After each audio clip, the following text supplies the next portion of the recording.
हमारी संस्कृति, हमारे संस्कार सदा रहे हमारे साथ। भारत की पुरातन गाथाएं और महान संतों की वाणी। सब्सक्राइब करें तिलक कथाएं। बोल दिया, नहीं चाहिए तो नहीं चाहिए। आप जाके रघुराम से बोलिए कि वो अपनी पत्नी को लेकर इस घर से चला जाए।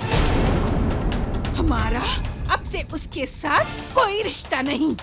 उसकी पत्नी के साथ नहीं रखना चाहती तो तुम्हारी मर्जी, पर रघुराम के साथ तुम्हारा रिश्ता है, और रिश्ता भी ऐसा कि मेरा कहना ना मानकर उसने मेरे इस रिश्ते का अपमान किया है। अपनी माँ से ज्यादा वो लड़की प्यारी हो गई है उसे। जाके अभी रघुराम से बोलिए कि ले जाए अपनी प्यारी पत्नी को कहीं और जाके अपना घर बसा ले। तुम भी कभी कभी हद करती हो। रघुराम हमारा बेटा है, हमारी जमीन जायदाद पैसा सब पर उसका हक है। हक मांगेगा तो दे दीजिएगा उससे उसका हक, कर दीजिएगा बंटवारा। मगर हाँ, बंटवारे में उसे सिर्फ वो गाय का तबेला देना।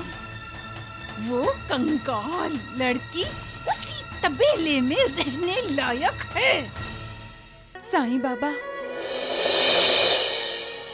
मेरा अपराध क्या है कि माँ जी मुझे रसोई घर में जाने से मना कर रही हैं? क्यों वो मुझे अपनी बहू मानने से इनकार कर रही हैं बाबा? क्या ये घर के लोग मुझे कभी स्वीकार नहीं करेंगे? जानकी,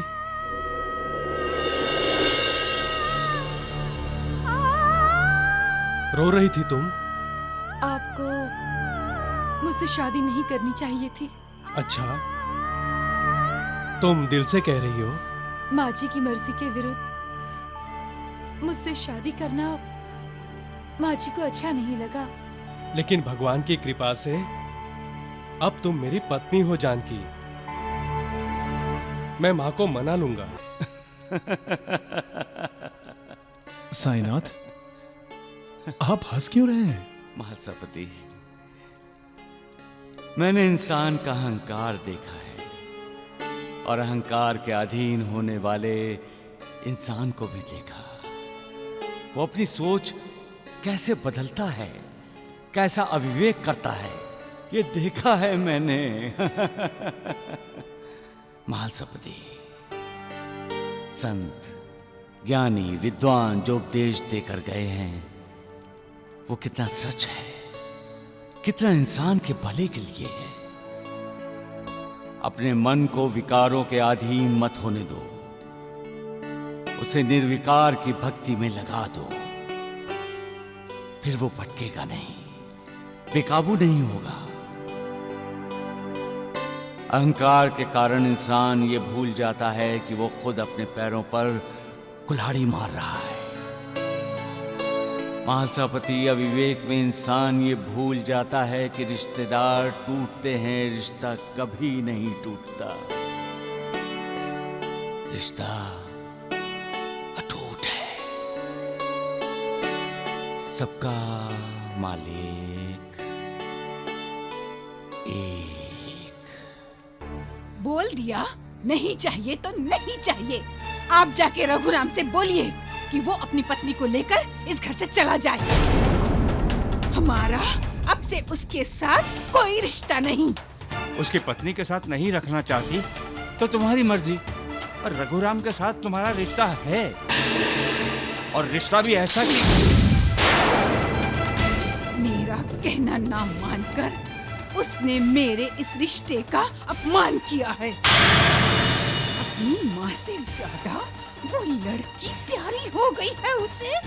जाके अभी रघुराम से बोलिए कि ले जाए अपनी प्यारी पत्नी को कहीं और जाके अपना घर बसा ले।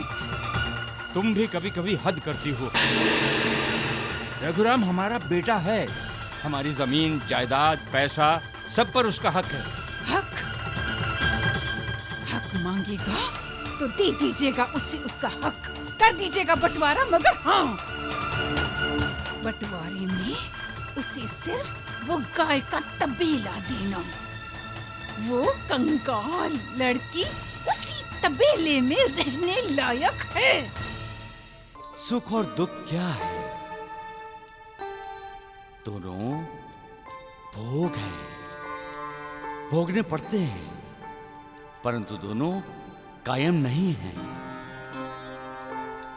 इंसान अपने आप को सुखी समझ रहा होता है कि दुख उसके दरवाजे पर दस्तक देता है और इंसान को दुखी करता है। इंसान भोगों में उलझा रहता है, ज्यादा से ज्यादा सुखी होने की कोशिश करता है, लेकिन वो भूल जाता है कि ये संसार भी कायम नहीं है।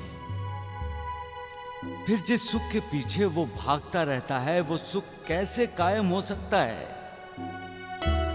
ये संसार अपूर्ण है, अधूरा है, सिर्फ मालिक ही पूर्ण है। और इसीलिए मालिक के पास सुख भी पूर्ण है। मालिक, भगवान, परमेश्वर खुद सुख का सागर है। जो इस सुख सागर को पाता है वो फिर संसारी सुखों के पीछे नहीं भागता।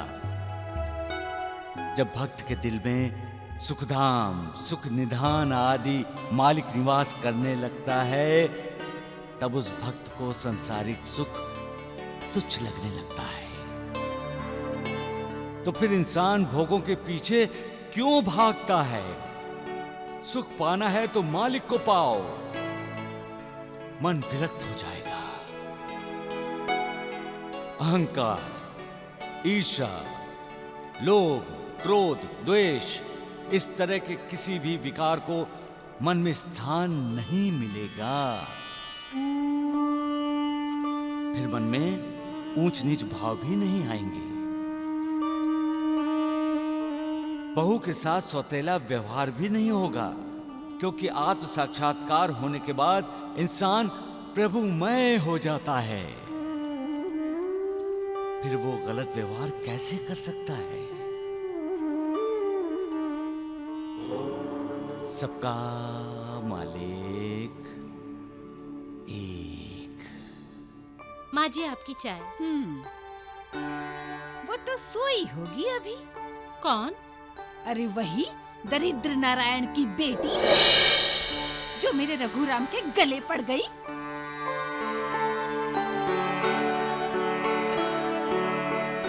चाय तो तूने अच्छी बनाई है बहू। ये मैंने नहीं, आपकी नई बहू ने बनाई है। क्या?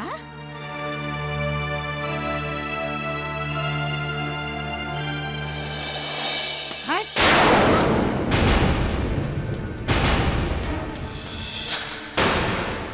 चाय आज तुमने बनाई है?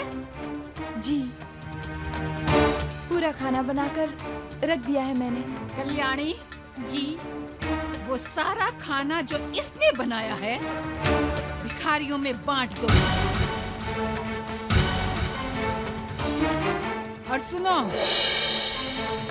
ये रसोई घर मेरा है।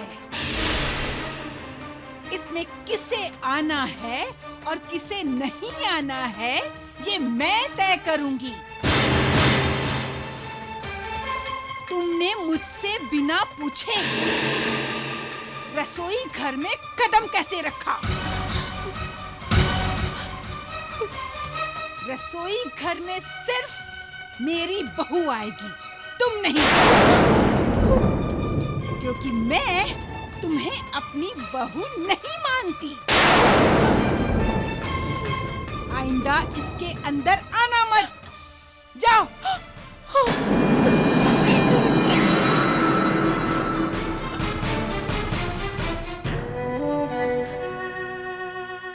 साईं बाबा,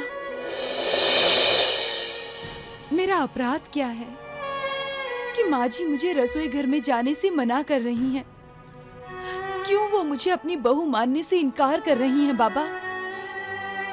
क्या ये घर के लोग मुझे कभी स्वीकार नहीं करेंगे? मालिक का बनाया हुआ ये इंसान भी कभी कभी विचित्र व्यवहार करता है। अपने अहंकार को खुश करने के लिए व्यवहार करता है। अपने अहंकार को खुश करने के लिए वो घर परिवार की सुख शांति छीनने से भी नहीं हिचकिचाता। शादी होती है, लड़के का लड़के वालों का, लड़की का लड़की वालों का, सबका मन खुश होता है। लेकिन कहीं लड़की वालों ने लड़के वालों की कोई बात नहीं मानी तो उनके अहंकार को ठेस पहुंचती है, और तब घर में आई नई दुल्हन को दुश्मन की नजर से देखा जाता है। ये भूल कर कि वो अपने बेटे की पत्नी है, उसे हर बात में टोका जाता है, उसके दिल को दुख पहुंचाया जाता है, जिससे बहू का ही नहीं उसके अपने बेटे का भी मन घायल होता है। अपना घर परिवार छोड़कर जब लड़की ससुराल आती है तो उसका स्वागत फूलों की जगह कांटों से किया जाता है।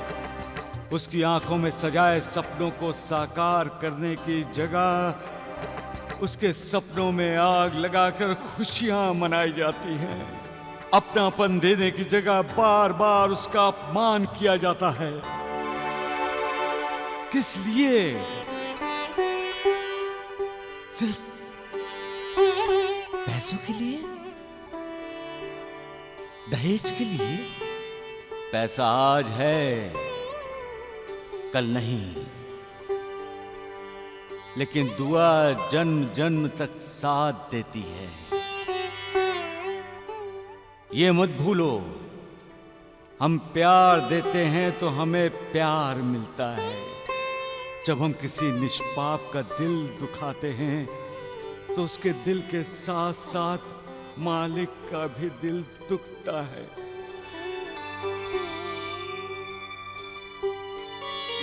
मालिक को खुश करना है तो सबके साथ प्रेम से आदर से व्यवहार करो, इंसानियत को महत्व दो, पैसों को नहीं। अपनी बहू की सास नहीं, मां बनो। मां, मालिक दुआ देगा, कल्याण करेगा, सबका मालिक जैसे तुम ये कचरा घर से बाहर फेंकना चाहती हो ना, मेरा भी दिल करता है कि मैं तुम्हें भी उठा के घर से बाहर फेंक दूं इस कचरे के साथ। तुम कितनी निर्लज्ज हो, कितनी बेशर्म हो तुम, हाँ? इतनी निर्लज्ज, इतनी बेशर्म औरत मैंने आज तक नहीं देखी। इतना कुछ मैंने तुम्हें कहा और तुम हो के इस घर से गई ही नहीं। अरे तुम्हारी जगह कोई और होती ना तो अपने मायके चली गई होती। अगर मायके नहीं गई होती तो आंगन में कुआं था, कूद जाती, मर जाती। मगर तुम ऐसा क्यों करोगी? तुम्हें तो पैसे चाहिए, हाँ? और तुम जैसों को पैसों के लिए क्या मान और क्या अपमान, हाँ? तुमने शादी रघुराम से नहीं, रघुराम की दौलत से की है ना? वो बुज़दिल होते हैं जो आत्महत्या करते हैं। मालिक ने तुम्हें जानदार क्यों बनाया है? जान देने के लिए? ये गलत है बेटी। जिसे तुम अपनी जान समझ रही हो, क्या सिर्फ तुम्हारा ही हक है उस पर? नहीं बेटी, नहीं। रघु, तुमने जो किया मुझे अच्छा नहीं लगा रघुराम।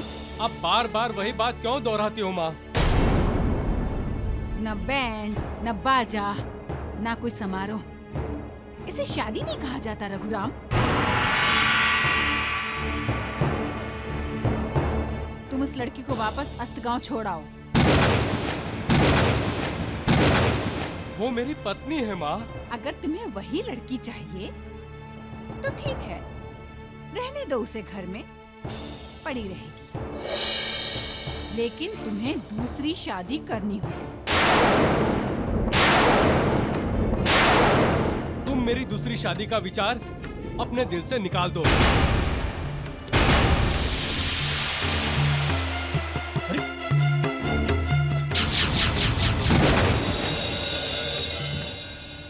बंधन, बंधन से हर कोई मुक्त होना चाहता है, परंतु एक बंधन ऐसा है जिससे कोई भी मुक्त नहीं होना चाहता, और वो बंधन है प्यार का बंधन। एक ऐसा बंधन है जिसकी कोई गांठ नहीं होती। इंसान जितना ही एक दूसरे से दूर होने की कोशिश करे, अपने आप को उतना ही एक दूसरे के और करीब पाता है। बंधन कई प्रकार के होते हैं। फर्ज, कर्तव्य, उत्तरदायित्व, जिम्मेदारियां, ये सब बंधन के ही तो नाम हैं। इंसान अंतिम सांस तक बंधनों में ही बंधा रहता है। जहां एक तरफ हर इंसान बंधनों में ही बंधा रहता है, वहीं ज्ञानी, विद्वान, संत, महात्मा बंधनों से मुक्त रहते हैं। वो तो शरीर का बंधन भी त्यागना चाहते हैं। उनका लक्ष्य होता है आत्मा को परमात्मा से एक रूप बनाना, जिसे सभी मुक्ति कहते हैं, मोक्ष कहते हैं। मोक्ष ही जीवन का अंतिम सत्य है। सबका मालिक एक।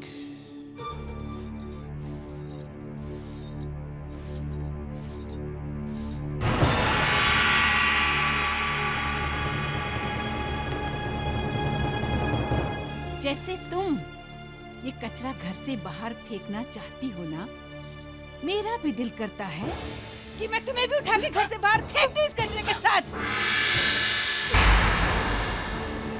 तुम कितनी निर्लज्ज हो, कितनी बेशर्म हो तुम, हाँ? इतनी निर्लज्ज, इतनी बेशर्म औरत मैंने आज तक नहीं देखी। इतना कुछ मैंने तुम्हें कहा और तुम हो के इस घर से गई ही नहीं। अरे तुम्हारी जगह कोई और होती ना तो अपने मायके चली गई होती। अगर मायके नहीं गई होती तो आंगन में कुआं था, कूद जाती, मर जाती। मगर तुम ऐसा क्यों करोगी? तुम्हें तो पैसे चाहिए, हाँ? और तुम जैसों को पैसों के लिए क्या मान और क्या अपमान, हाँ? तुमने शादी रघुराम से नहीं, रघुराम की दौलत से की है ना? बोल, कितने पैसे चाहिए तुझे? मेरे रघुराम को छोड़कर जाने के लिए मैं तुम्हें तुम्हारी पूरी कीमत दूंगी। जितना चाहिए उससे ज्यादा दूंगी। ये ले 10,000, 25,000, 50,000, कितने पैसे चाहिए तुझे? बोल। इससे ज्यादा चाहिए तो वो भी दूंगी। अरे तू बोल मनहूस, कुछ बोल।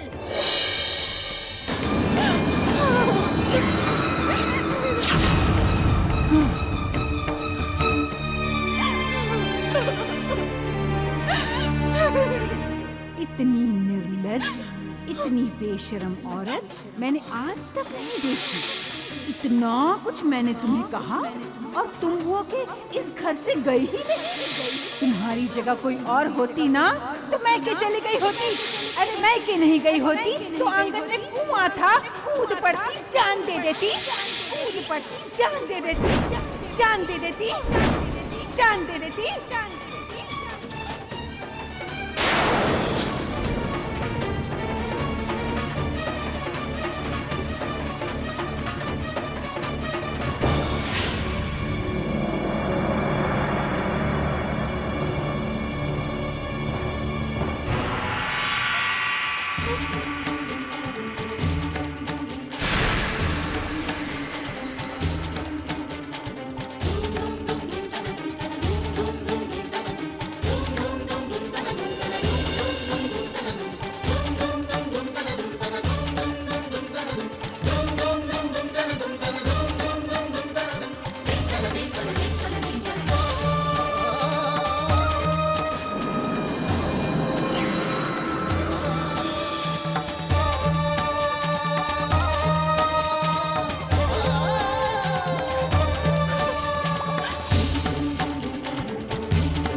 जान देना चाहती हो? वो बुज़दिल होते हैं जो आत्महत्या करते हैं। मालिक ने तुम्हें जानदार क्यों बनाया है? जान देने के लिए? ये गलत है बेटी। जिसे तुम अपनी जान समझ रही हो, क्या सिर्फ तुम्हारा ही हक है उस पर? नहीं बेटी, नहीं। तुम्हारी जान पर पहले तुम्हारी माँ का हक है, जिसने तुम्हें 9 महीने अपनी कोख में पाला है, फिर तुम्हें जन्म दिया है। तुम्हारी जान पर तुम्हारे पिता का अधिकार है, क्योंकि तुम उनका अंश हो। उन्होंने तुम्हारी माँ के साथ मिलकर तुम्हें पाला है, पोसा है, दुखों का सामना आगे बढ़कर किया है। अब तुम्हारी जान पर अधिकार है तुम्हारे पति का, क्योंकि अब वो तुम्हें अपनी जान समझता है। उसने तुमसे शादी इसलिए की क्योंकि वो तुमसे प्यार करता है। खुदकुशी करके तुम उसके प्यार का मजाक बना रही हो। बेटी, जो कायर होते हैं, डरपोक होते हैं, वही जिंदगी से दूर भागते हैं। जो हिम्मत वाले होते हैं, वो डटे रहते हैं। जिंदगी एक चुनौती है बेटी, उससे दूर भागा नहीं करते, बल्कि उसका सामना करते हुए जिंदगी जीते हैं।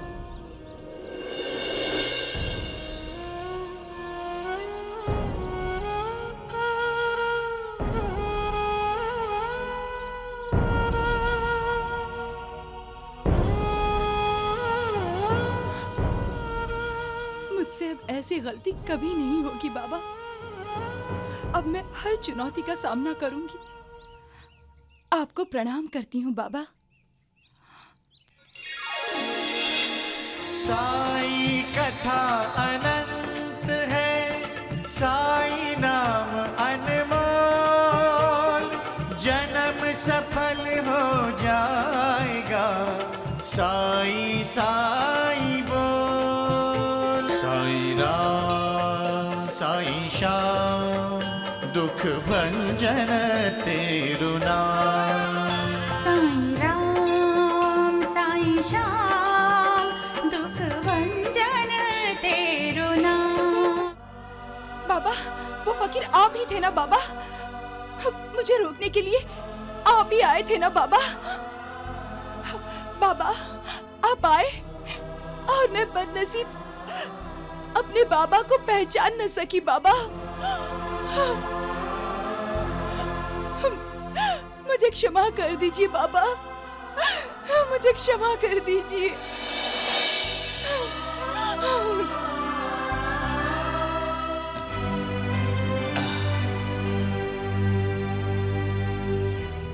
जिसने कोई अपराध नहीं किया है मालिक, वो क्षमा मांग रही है। और जो अपराध के बाद अपराध करती जा रही है, उसे तुम कोई सजा नहीं दे रहे हो मेरे मालिक।